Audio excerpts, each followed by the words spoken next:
What does it actually take to walk away from everything you built? The wealth, the status, the reputation, and start over in a country where nobody knows your name with nothing but 2 bags of clothes. My guest today did exactly that. In his 40s, with zero safety net. And here's what I want you to notice as you listen. He didn't break, he didn't spiral, he didn't chase the story of what he lost.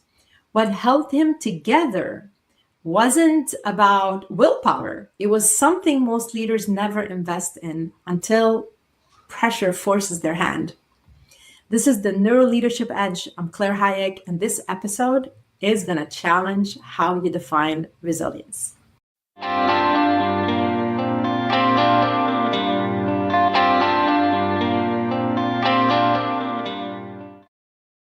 Welcome to the Neuro Leadership Edge, the show where we decode what it actually takes to lead under pressure, perform at the highest level, and build the mental architecture that holds when everything around you is moving fast. I'm Claire Hayek. I'm a neuro leadership expert and the architect behind pressure-proof leadership. I work with executive teams to build the operating system that keeps leaders clear, calm, and decisive when the stakes are highest. By the end of this conversation, you're going to walk away with 3 things. 1, a completely different frame for what it means to lose everything and why high performers who've been through the fire tend to outperform those who haven't. 2, a concrete look at how inner stability is what allows someone to rebuild from zero and aim higher than before. Interesting so far? 3, a question you'll be asking yourself long after this episode ends about what you're actually building your performance on and whether it holds when pressure hits. My guest today is Avinash Nichkawde, a franchising and global expansion strategist who by his mid-20s had built the largest tax accounting practice in Australia. Then he owned international colleges, then multiple brands across continents. And then in his 40s, he chose to walk away from all of it. Not forced out, he chose it. Gave his ex-wife everything, left with 2 bags of clothes. Started over in America with no network, no capital, and no clear path forward. Well, today, he runs a full-service franchising operation with subsidiaries in 10 countries, and his stated goal is to be listed on NASDAQ within 4 years. What I find most interesting about Avinash is not the business story, it's the internal infrastructure and architecture that made all of it possible. The decisions he made at 25, how he rebuilt at 40 plus, and what has been his biggest strength through every version of his life. Avinash, finally, welcome to the Neuro Leadership Edge. How are you? Thank you very much. Great to be with you, Claire. Really excited and great to be with you. Definitely. We have so many questions to tackle on here, and I'm sure I've teased the audience enough. So let me dive right in. So take me back to that moment. You have a government job, a young daughter, your wife is expecting your second child, you're about 25, and you're standing at a crossroads that most people would never even consider. What was actually going on in your head at that point? What was going in my head at that time, I was 25, hey, I'm getting old. That was right? one thing. And second was that if I remain in a very comfortable, cushy government job, I'll never have the courage or the strength to leave that comfort level that I am sucked in, and I'll never. So this is the time, do or die sort of thing, or something inner urge came in.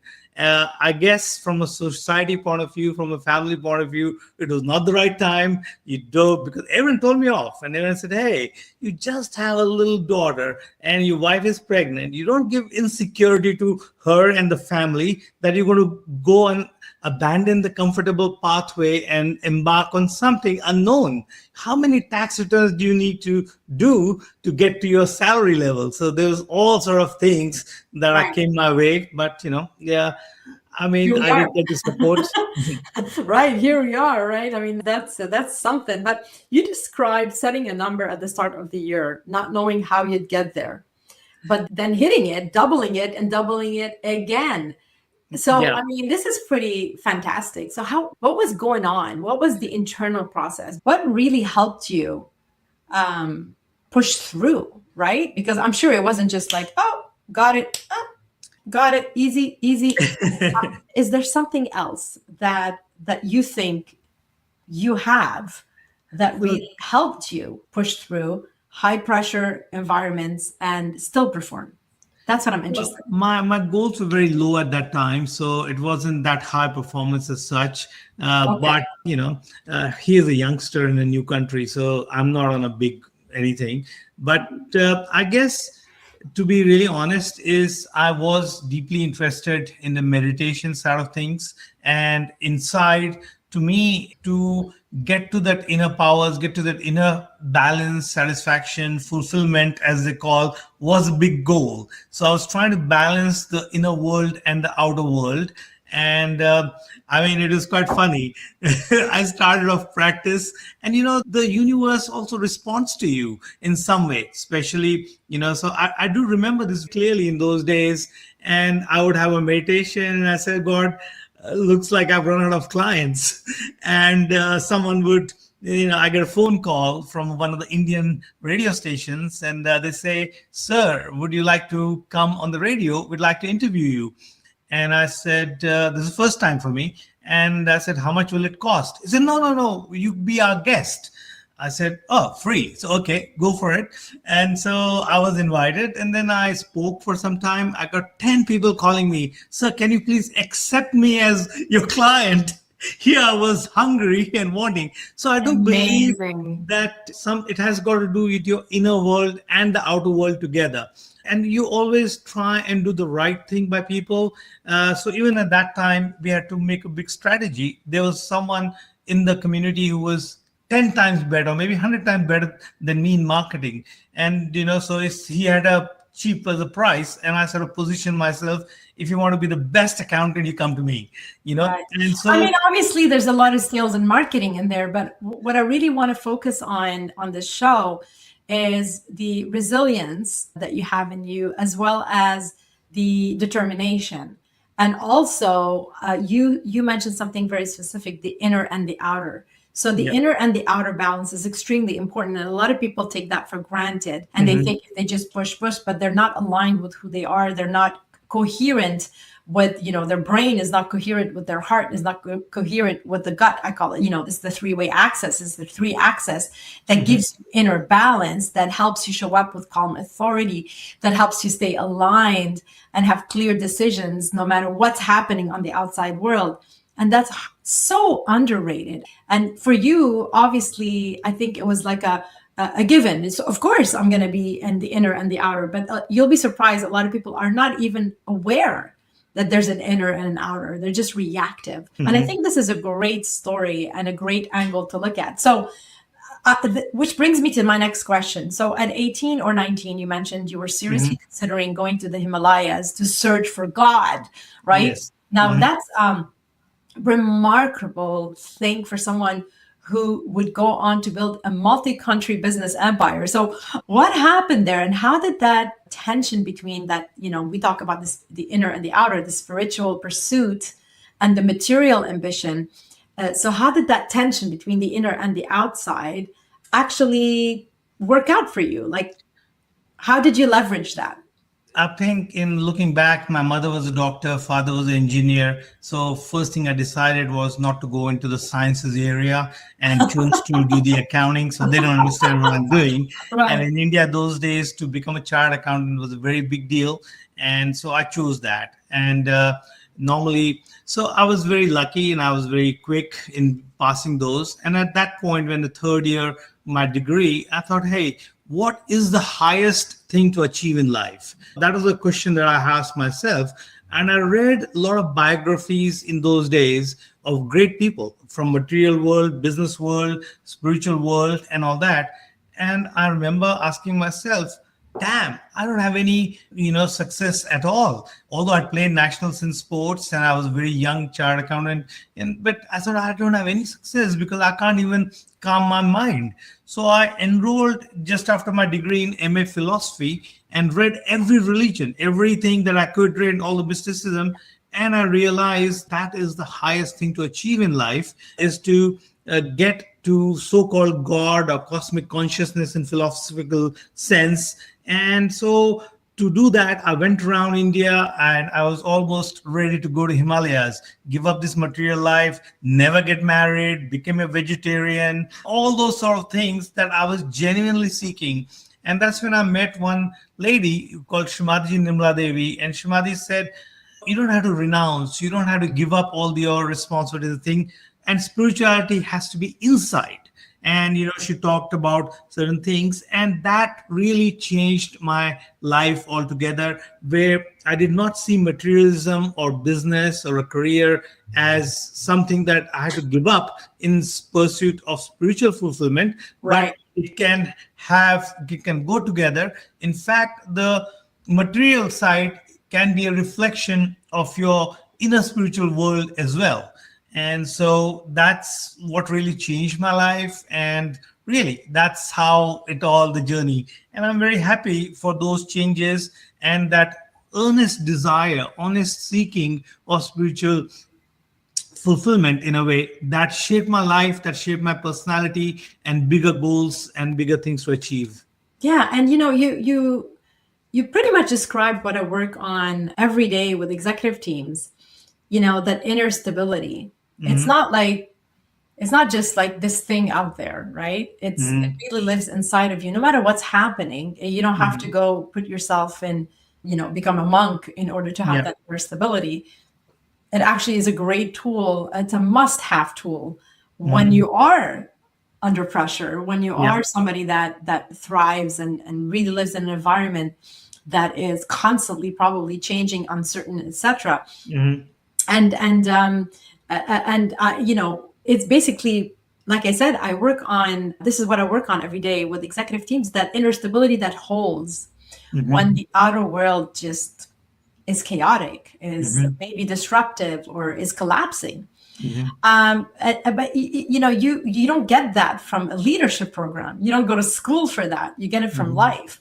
And I want to ask you a simple question, like, where did it come from for you? And is it something you think can actually be built intentionally, that that the whole inner strength, that inner stability, or is it something that you build when you are under pressure? It's from experience. Is it because you're under pressure? Is it because you're under pressure that you build that, or is it something that you can intentionally build? I don't believe it was a mental thing that you keep chanting and you'll get your confidence back or anything. For me, it was life experiences.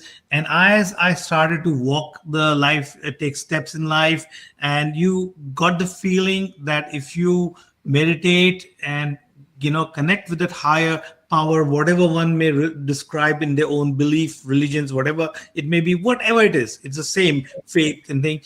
But it's more realistic. That gives you that certain direction. I feel that when you're calm inside, you reflect on your problems in life, you reflect on the situations, the critical decisions, and you feel there's an invisible hand that actually guides you and things like that. And it doesn't mean that you're perfect and you make all the time right decisions, but you do know that everything that happens in life is for learning.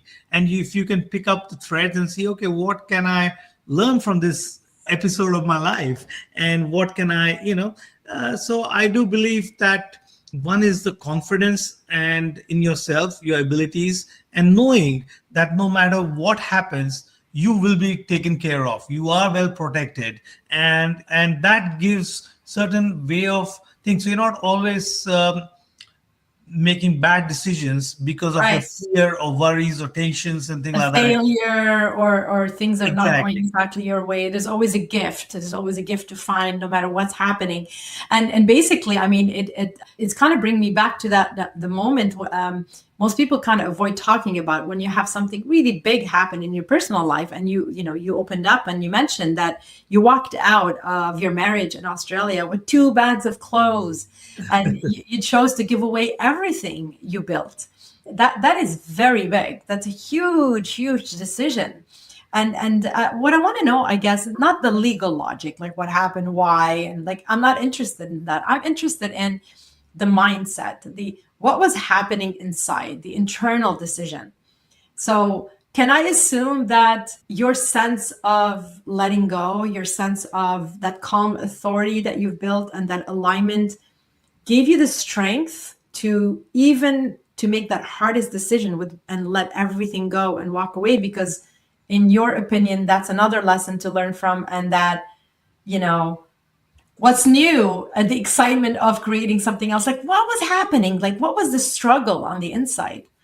At that time, I realized that, when I look back, that my spiritual, the depths of meditation had gone down. I'd grown outwardly far too much. Maybe the balance was not there between spirituality and the material life. At that time, of course, I had 200 employees, almost going public and all. And, but my meditations maybe had gone down. And at that time, I did make a lot of some wrong decisions, including what you describe as divorce and things. But according to the normal law, my own lawyers and all, the biggest mistake was to just part away with all the wealth that you've created. And Right. to me, I wanted the children and all to face, not to feel insecure about money. And I just felt the confidence within that there is God, there is someone behind, and I believe in my own abilities. And no matter where I go, no matter where I live, I don't have a huge ego issues that I need this sort of lifestyle, a big house, a big cars, and big everything. Of course, I'm extremely comfortable in everything, but that was not the thing. And it's something, yeah, I did, but I don't know where I'll go, what I will do. Yeah, I think you have that inner strength and that Yes. inner alignment that things will just work out the way they need to work out. And you have also that ability, from what I see, that the ability just to let go and trust the process, which takes a lot of alignment. It takes a lot of inner peace in a way. I don't want to call it inner peace. I want to call it just alignment, being know who you are, what you're building, and having that. I cannot stress enough the word alignment. When you're aligned with your inner world, everything else follows. That's when you show up strong. That's when you build your resilience. And I really wanted to share your story, Avinash, because I find that it's a different story that I haven't really featured on this show, and it shows a whole different side of things. I mean, we can call it intention, alignment. You can train it. Talk about pressure proof leadership is really all about training our inner in order to show up solid and strong and resilient no matter what. And your resilience, I guess, it comes from different experiences. I really wanted to highlight it, so thanks for sharing that with us. Now, if you're talking to a senior executive or a leader right now, someone who's successful on paper, maybe never really lost anything big, but that person maybe is terrified of too much pressure revealing something or cracking something open, right? Or breaking under pressure. What do you want them to understand that they probably won't hear anywhere else? What I realized over the years is that we make certain assumptions about how people look at us, how they feel about us, and we live by our friends, families, society's norms. Hey, I'm used to Mercedes, I'm used to Porsche, and if I go in a local transporting, how will people see it? Or if Right. I live in a mansion and now I live in a 2-bedroom apartment, how people are going to think about me? And that's a very materialistic way of portraying yourself, because I want to have wear the most expensive suit, most expensive car, most expensive everything, because you want to think how those people are going to think about you. What I realized going to the downside is no one gives a damn. Maybe it's really True. you have to set your own goals. You have to really see what is the purpose of my life, what is that I want to achieve in this life, and be true to that. If you're true to that, then I think everything else falls in place. I love that. I love that. Again, alignment within yourself, and stop worrying about. Get rid of the noise. Get rid of that noise outside, and it's an ability that you, by the way, you can train. Some people have it naturally. Some people had to learn it because they've gone through something hard. But if it's something you want, you can definitely train that. And I love that. I love what you said. That's so true. Now, Yeah. time is running out. I have a gazillion Sure. questions for you, but let's just dive into the rapid fire. So, three Okay. questions for you, very short answers. Sure. Are you ready? Yep, sure. All right. Biggest myth about resilience and leadership. That is end of the world. I think you can overcome anything, but just go back to your inner self and have faith in whatever you believe in. Okay. One thing you do every day that keeps you grounded, no matter what. Try to have a meditation, which I do believe that meditation is a connection with that all-pervading power of God, cosmic consciousness. Maybe people have religious belief in believe in their own God or whatever. Whatever you may believe in, have that connection clear and listen to your inner voice. Listen to your own self and follow your gut instincts. And don't just be swayed by what others say about you or what others think. Do what you feel is right for your own self. The biggest red flag that you see in leaders who are just about to break under pressure. I think there has to be a balance, and that's self-confidence. And of course, the proper system, processes, and everything helps. But that, like you started in beginning, the balance between the inner world and the outer world. So I do suggest, and I have seen that a lot of the senior executives have taken to meditation. They try to do the inner inquiry to have that balance, to cope with the stress, consult professionals like you. And so the red flag would be Too much of being drinking, too much of self-aware. alcohol, too much of lack of sleep, Right. too much of worrying what's Extremes. going to happen. Too much extremes. Okay. Yes. Awesome. Well, thank you so much, Avinash. Basically, what Avinash described here is something I see confirmed in neuroscience over and over again. Now, I know I'm talking science and he's talking spirituality, but believe it or not, they are one thing. They are combined. It's a frequency. Yeah. So when leaders operate from a solid internal foundation, when they've done the work of knowing who they are and what they stand for before that pressure hits, before the disruption, before the uncertainty, or even during, the brain doesn't go into threat mode the same way. The nervous system stays regulated and the decisions stay clear. So the problem in most organizations is that we build castles on sand, brilliant skills, sharp strategies, talented people. But when that wave comes in, crashing strong, that pressure, and it always comes, the foundation gives away. And it's not because, you're not skilled enough or you're not talented enough, because you just no longer have access to the beautiful skill castle that you have. And because that internal operating system was never built to hold under pressure. That's the work. That's the work we do. And what Avinash's story shows is that you don't have to wait for a crisis to build it. You can literally start now. Now, I'm going to wrap up. If this conversation landed for you, if you recognize something in your own leadership or your team, when Avinash was talking, I want to give you something concrete. I built a diagnostic called the Pressure Performance Scorecard. It's a fast, free tool that shows you exactly where pressure is costing you and your team. And that's in decision speed, execution quality, and communication breakdown before it becomes a crisis. So you can see a QR code here. Please do scan it, take a few minutes, do the assessment, do yourself a favor. And finally, if you want a practical tool you can use the next time pressure hits, I'm also giving away this great tool called the Pressure Reset Scripts. You can scan this code. It's short, specific mental resets. Think of it as a meditation, but it's a bit more practical that you can use while you're working.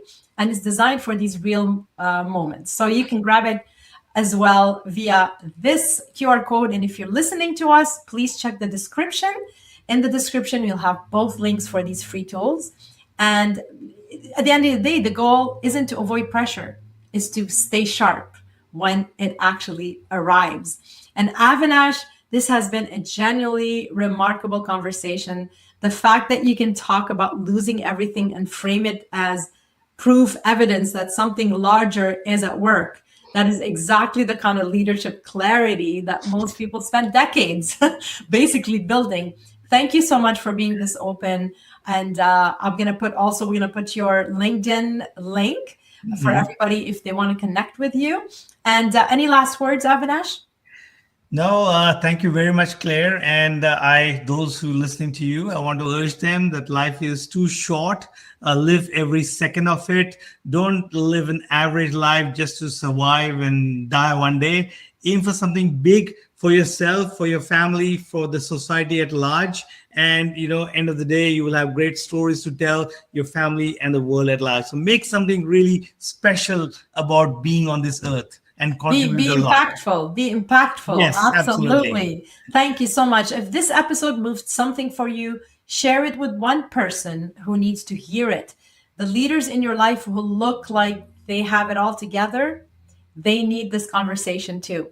All right. So do follow, click, subscribe, and share. I'm Claire Hayek. This is the Neuro Leadership Edge. I'll see you all the next episode. Bye for now. Bye, Avinash. Thank you, Claire. Thank you very much.